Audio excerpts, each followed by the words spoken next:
رات کی گہرائی پوری حویلی پر یوں پھیلی تھی جیسے کسی نے سیاہ مخمل کا کپڑا تان رکھا ہو۔ باہر صحن میں لٹکا پیلا بلب ہولے ہولے جھولتے ہوئے دیواروں پر لمبی تھکی ہوئی پرچھائیاں ڈال رہا تھا۔ رومان شاہ نے آہستہ سے دروازے پر دستک دی۔ اس کے ہاتھ کی انگلیاں سرد تھیں۔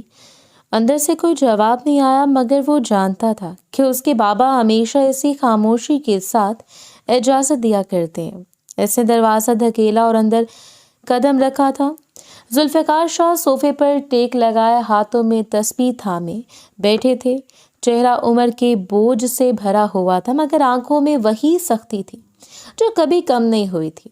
رومان نے ادب سے سلام کیا اور آ کر ان کے برابر بیٹھ گیا۔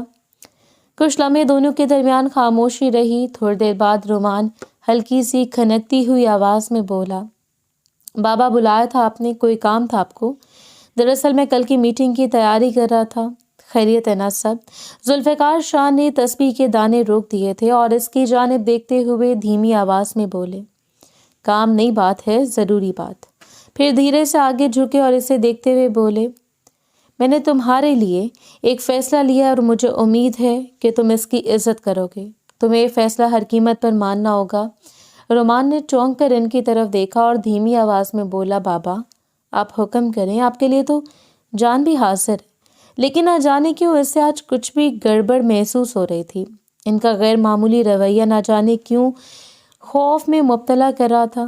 وہ کچھ دیر خاموش رہے اور پھر اس کا چہرہ دیکھتے ہوئے سنجیدگی سے بولے، میں نے تمہارے لیے فضل کی بیٹی میرو اس کا رشتہ مانگ لیا ہے۔ لڑکی کافی اچھی ہے، پڑھی لکھی ہے، سمجھدار ہے، پورے گاؤں میں ایسی لڑکی نہیں ہے۔ رومان نے پلکیں جھپکی، جیسے جملہ اس کے کانوں تک پہنچ گیا تھا، مگر دل نے ماننے سے انکار کر دیا ہو۔ بابا میرو کا؟ لیکن ذوالفقار شاہ نے ہاتھ اٹھا کر اس سے چپ کروایا اور مزید بولے، میں جانتا ہوں تم اس سے پسند نہیں کرتے، جانتا ہوں تمہاری بات نیلم سے چل رہی ہے، مگر حالات بدل گئے ہیں، تمہیں سمجھوتا کرنا ہوگا۔ نیلم ویسے بھی اچھی لڑکی نہیں ہے، میں صرف تمہاری خوشی کے لیے خاموش تھا، لیکن تم دونوں الگ ہو۔ وہ پیسے کے پیچھے بھاگنے والی لڑکی ہے، لیکن میں اس کے بارے میں کچھ برا نہیں بولوں گا۔ تم اس کے ساتھ دوسری شادی کر سکتے ہو، اس کی اجازت تمہیں ہے۔ کمرے میں ہوا رک گئی، باہر کسی کتے بھونکنے پر خاموشی چھا گئی۔ وہ مزید بولے، فضل کا بھائی قتل ہوا ہے اور یہ قتل تمہارے بڑے بھائی نے کیا ہے، جو کر کے بھاگ گیا ہے۔ اس نے ایک دفعہ نہیں سوچا کہ پیچھے میں اور تم معاملات کیسے سنبھالیں گے۔ تم جانتے ہو اپنے بڑے بھائی کا غصہ، میں نے کتنا سمجھایا تھا اس لڑکے کو، لیکن سنتا کب ہے وہ میری؟ ہر چھوٹی بات پر مارنے کے لیے بندوق نکال لیتا ہے۔ کیا کروں میں اس کا؟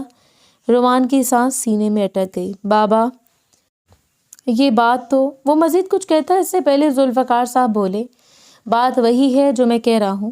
ان کی آواز خرچدار ہوئی، فضل کا خاندان پنچایت میں جا سکتا ہے، خون بہا مانگ سکتا ہے، اور میں نہیں چاہتا کہ میں ان فقیروں کو ایک روپیہ بھی دوں، نہ میں اپنے بڑے بیٹے کو جیل میں ڈلوا سکتا ہوں۔ تم اچھی طرح جانتے ہو پنچایت آج کل مظلومیت کے ساتھ ہے۔ فضل کا بھائی قتل ہوا ہے اور اس کی بیوی بیوہ ہوئی ہے، بدلے میں ہمیں بھاری قیمت ادا کرنی ہوگی، اور میں اس حق میں نہیں ہوں۔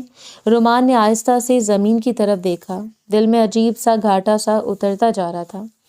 وہ لڑنا چاہتا تھا، احتجاج کرنا چاہتا تھا، لیکن ہمیشہ کی طرح وہ خاموش ہو گیا۔ چند لمحے تک وہ خاموش رہا اور پھر ہمت کر کے بولا، تو آپ نے، اس کی آواز کمزور ہو گئی تھی، آپ نے سب کچھ چھپانے کے لیے میری شادی وہاں؟ ہاں۔ ذوالفقار علی شاہ سیدھے بیٹھ گئے، میں نے بات طے کر دی ہے، کل نکاح ہے سادگی سے، اور اسی پل تم لڑکی کو رخصت کر کے گھر لے آؤ گے۔ یہ فیصلہ ان کی طرف سے آیا ہے، اب پیچھے نہیں ہٹ سکتے۔ رومان نے سر اٹھایا، آنکھوں میں پہلی بار احتجاج کی چنگاری چلی تھی۔ بابا میری زندگی کا سوال ہے، یا مجھ سے پوچھے بغیر میں نے کہہ دیا سو کہہ دیا۔ تم اچھی طرح جانتے ہو اس گھر میں جو بھی فیصلہ لیا جاتا ہے وہ میری مرضی سے لیا جاتا ہے، اس لیے انکار کی کوئی گنجائش نہیں ہے۔ ذوالفقار شاہ کی گونج پورے کمرے میں پھیل گئی۔ تمہارا باپ ہوں میں، خاندان کا بڑا ہوں، فیصلہ میرا ہوگا، چلانا تمہیں پڑے گا۔ مزید کچھ نہیں سنوں گا، جو کہہ دیا سو کہہ دیا، بات یہیں ختم۔ رومان کے ہونٹ تھر تھرانے لگے۔ بابا میں بس، انہوں نے ہاتھ اٹھاتے اسے خاموش کر دیا اور باہر جانے کا اشارہ کیا تھا۔ دروازے تک جاتے ہوئے رومان کی چال بھاری تھی، جیسے ہر قدم اس سے اپنے مستقبل پر پڑ رہا ہو۔ کمرے سے نکل کر بھی اسے یوں لگا جیسے پیچھے کہیں اس کی مرضی، اس کا خواب، اس کی آواز سب ایک ہی لمحے میں دفن ہو گئے ہوں۔ وہ پلٹا نہیں تھا کیونکہ آج بھی ہم باقی تمام دنوں کی طرح اس میں احتجاج کی ہمت نہیں تھی، صرف خاموشی اور ایک بے بسی جو اس کے ساتھ اندھیری راہداریوں میں چلتی ہوئی باہر تک آ گئی تھی۔ لیکن کوئی تھا جو اس کی طرح کمزور نہیں تھا، بلکہ حالات کا مقابلہ کر کے منزل اپنے نام کرنا چاہتا تھا۔ دوسری جانب ایک متوس گھرانے کا منظر، برآمدے میں لٹکا ہوا بلب ہلکی سی تھر تھراہٹ کے ساتھ جل بجھ رہا تھا۔ رات کی نمی نے فرش کو ٹھنڈا کر دیا اور باہر گلی میں کبھی کبھار کوئی موٹر سائیکل تیز گزر جاتی جس کی آواز آ کر دیواروں سے ٹکرا کر مٹ جاتی تھی۔ اسی خاموشی سادہ سے گھر کے برآمدے میں چارپائی بچھی تھی جس پر سائرہ بیگم اور اس کا شوہر بیٹھے تھے۔ دونوں کے چہروں پر گھر کی غربت اور وقت کی مار نے اپنی الگ الگ لکیریں بنا رکھی تھیں۔ چند لمحے بعد اندر کمرے سے اچانک قدموں کی آوازیں سنائی دیں، تیز غصے سے بھرے ہوئے۔ اگلے لمحے میرو پردہ ہٹاتی ہوئی برآمدے میں آئی۔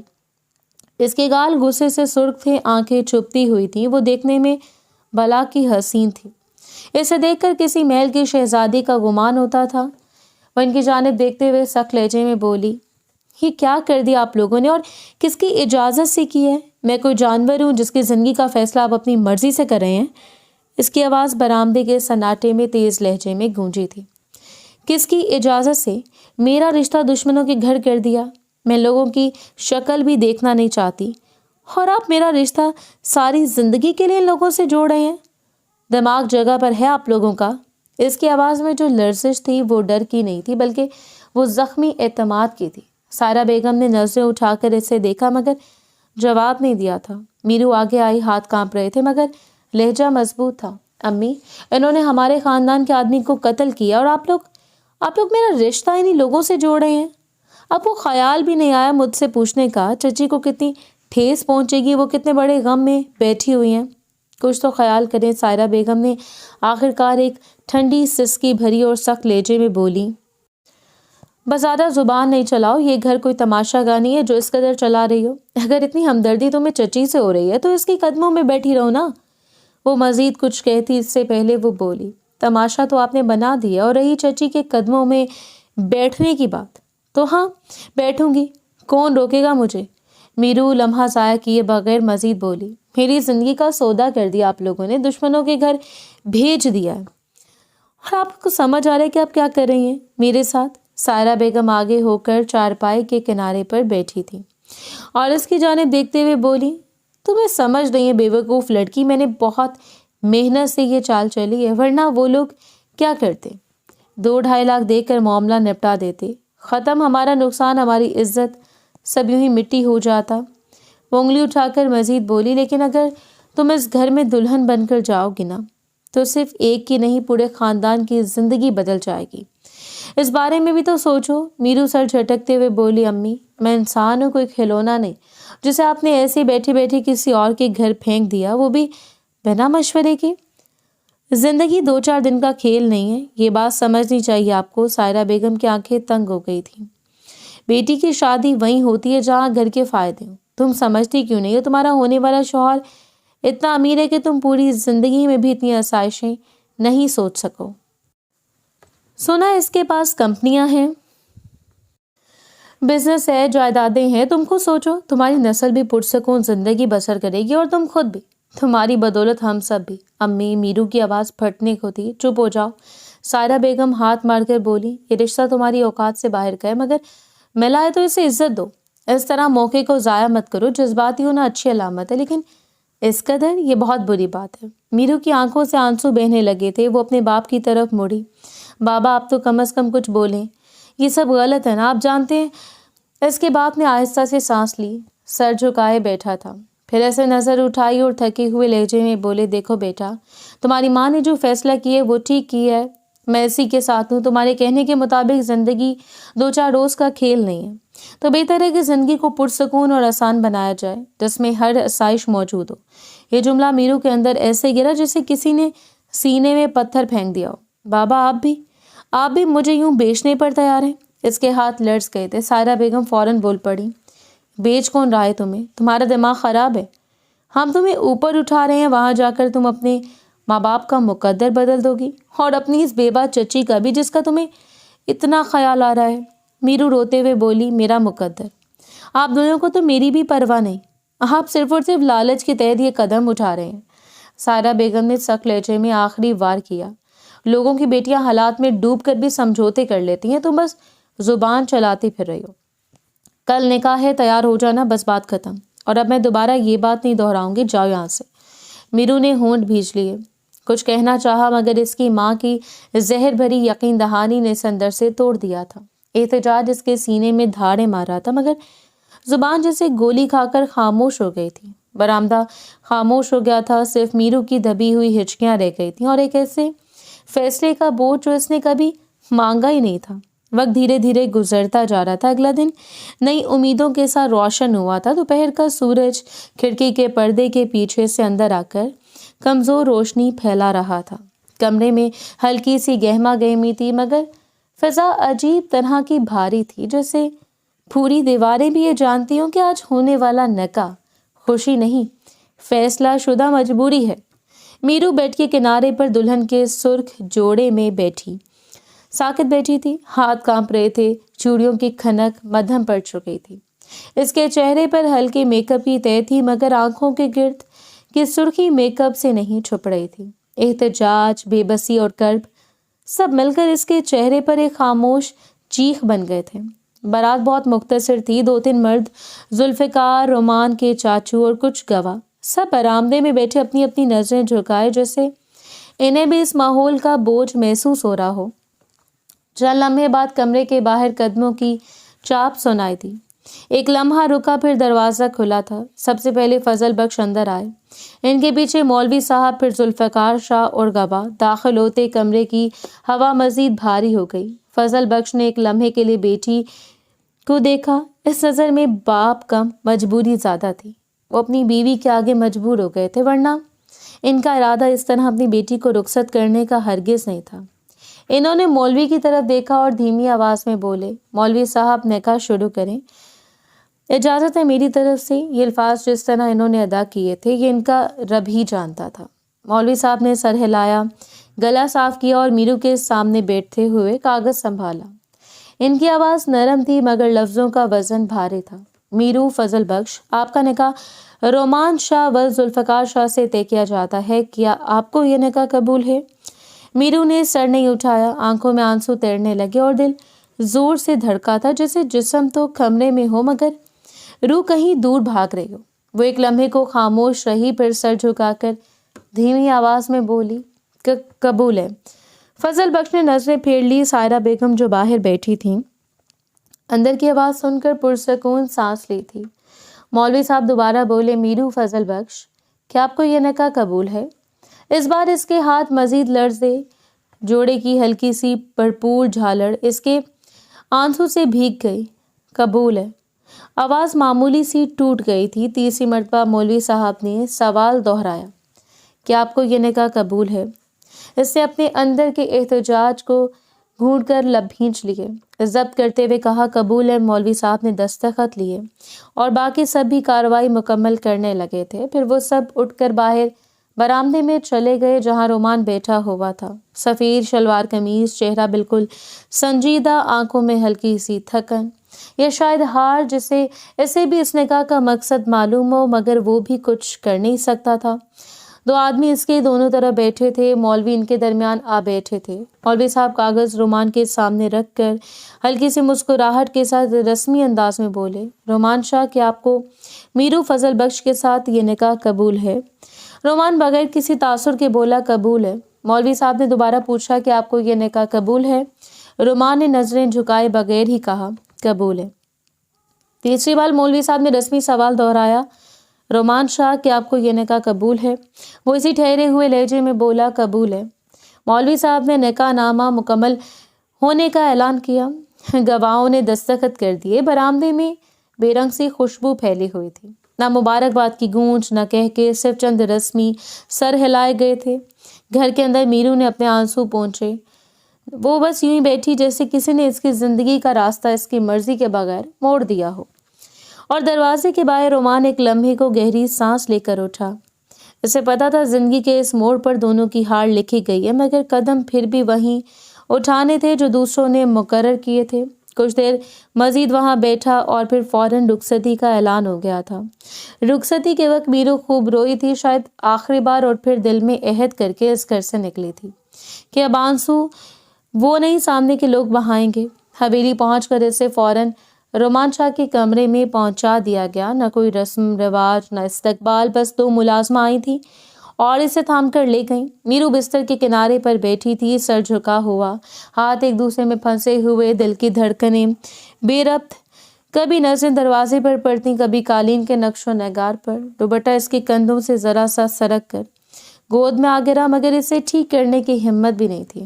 چند لمحوں بعد کمرے کا دروازہ کھلا، رومان اندر آیا۔ سفید شلوار قمیض میں اس کا سراپا تو ہمیشہ کی طرح صاف ستھرا تھا، مگر چہرے پر وہی ٹھنڈی سنجیدگی، وہی اکتاہٹ جو نکاح کے وقت بھی تھی۔ وہ دروازے کے پاس رک گیا، جیسے فیصلہ کر رہا ہو کہ اندر آنا چاہیے یا نہیں۔ چند لمحے وہ اسی طرح کھڑا اسے دیکھتا رہا، پھر خاموشی سے قدم بڑھاتا ہوا بستر کے کنارے پر بیٹھ گیا تھا، اتنا فاصلہ رکھتے ہوئے کہ درمیان میں جیسے ایک لکیر کھینچ دی ہو۔ میرو نے نظریں نہیں اٹھائی تھی۔ رومان نے ٹھنڈی سانس لی اور دھیمے مگر بے حس لہجے میں بولا، امید آپ خیریت سے ہوں گی۔ میں خاص باتیں کرنے والا آدمی نہیں ہوں، لیکن ایک بات صاف کر دوں، سنا ہے مردوں سے زیادہ لڑکیاں سہاگ رات منانے کی شوقین ہوتی ہیں۔ میرو نے پہلی بار جھٹکے سے چہرہ اٹھایا۔ اس سے بالکل اندازہ نہیں تھا کہ وہ اس طرح کی گفتگو سے بات کا آغاز کرے گا۔ اس کی آنکھوں میں بے یقینی، چہرے پر خفگی، اور دل میں جیسے کسی نے سخت ہاتھ رکھ دیا ہو۔ رومان کندھے اٹھا کر بے رخی سے مزید بولا، آپ چاہیں تو میں آپ کے قریب آ سکتا ہوں، ورنہ صاف بتا دوں مجھے اس شادی میں کوئی دلچسپی نہیں ہے۔ اس کی بات نے میرو کے اندر تک ہلچل ڈال دی تھی۔ دور سے خوبصورت نظر آنے والا یہ مرد اتنا بے ذوق، اتنا بے حس ہوگا، اس نے کبھی سوچا بھی نہیں تھا۔ رومان کی آنکھوں میں جو بیزاری تھی وہ چھپ نہیں سکی تھی۔ میرو کا دل لمحے بھر میں ٹوٹ گیا تھا۔ چند لمحے وہ خاموشی سے اس کے چہرے کو دیکھتی رہی اور پھر نہایت ضبط کا مظاہرہ کرتے ہوئے مضبوط لہجے میں بولی، نو تھینک یو، مجھے کوئی شوق نہیں ہے بھیک میں ملی ہوئی قربت کا۔ یہ قربت اور باتیں مسٹر آپ کو مبارک ہوں۔ اس کے لہجے کی خودداری پورے کمرے میں گونج گئی تھی۔ وہ اٹھ کھڑی ہوئی، لہنگا ذرا بھاری تھا مگر وہ اسے سمیٹتی ہوئی واش روم کی طرف چل پڑی تھی۔ دروازہ بند کرنے سے پہلے ایک لمحے کو رکے، جیسے خود کو یاد دلانا چاہتی ہو کہ وہ کمزور نہیں ہے، پھر اندر چلی گئی تھی۔ واش روم بڑا تھا، درمیان میں بڑا سا باتھ ٹب، دیوار کے ساتھ جدید شیشے والا شاور۔ اس سے پہلے گرم پانی سر پر ڈالا تو جسم میں جمی کپ کپی پگھل گئی تھی۔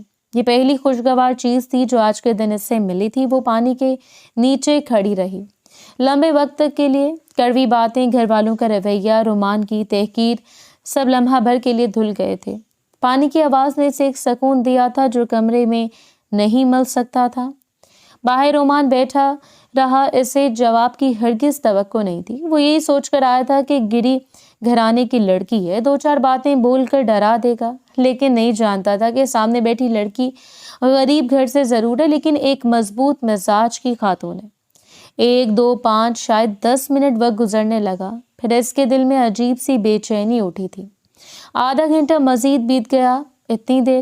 وہ خود سے بولا۔ چند لمحے بعد وہ بے اختیار اٹھا، واش روم کے دروازے پر گیا اور دستک دی، میرو سب ٹھیک ہے؟ لیکن کوئی جواب نہیں آیا تھا۔ ایک لمحے کے لیے اس نے بدگمانی، پھر تشویش، پھر خفیف سا ڈر محسوس کیا۔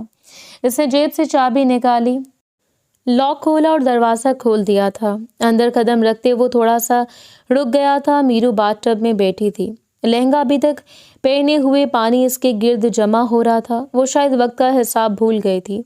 اس کے گیلے بال کندھوں سے چپکے ہوئے تھے اور چہرے پر حیرانی ہی تھی۔ رومان کی آواز بھاری اور کنفیوز تھی، یہ کیا کر رہی ہیں آپ محترمہ؟ میرو جھٹکے سے اس کی طرف مڑی اور بکلائے ہوئے لہجے میں بولی، آپ اندر کیوں آئے؟ باہر جائیں فوراً۔ اس کی گھبراہٹ واضح تھی۔ اس نے بے اختیار اپنے دوپٹے کو سینے پر کھینچا، حالانکہ وہ پانی سے بھیگا ہوا تھا، لیکن پھر بھی احتیاط کی تھی۔ رومان ایک لمحہ اسے دیکھتا رہا، پھر بغیر کچھ کہے، بغیر کوئی جملہ ٹھیک کیے، خاموشی سے پلٹا اور باہر چلا گیا۔ اس کے جانے کے بعد واش روم میں دوبارہ پانی کی آواز رہ گئی اور فوراً کھڑی ہوئی تھی اور کپڑے وغیرہ تبدیل کرنے لگی۔